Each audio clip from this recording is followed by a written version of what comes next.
كان الشيعة سابقا يتوسلون بآل البيت بأضرحة آل البيت، حتى وصل الأمر إلى أن توسلوا بنعل مهديهم كما فعل أحمد العاملي، والآن يتوسلون بشارب العباس.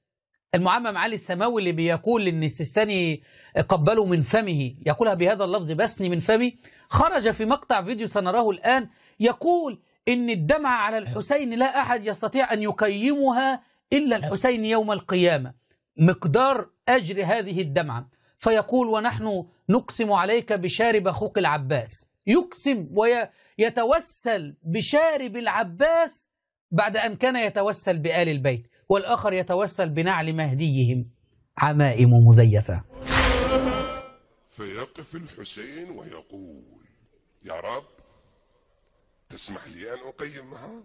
أبو علي، الحكي حكيك والزود زودك وشارب أخوك العباس، غيرك ما نقبل يقيمها. مرة يتوسلون بنعال المهدي، ومرة يتوسلون بشارب العباس، ومرة يتوسلون بضلع الزهراء، وإنهم ليصدونهم عن السبيل ويحسبون أنهم مهتدون.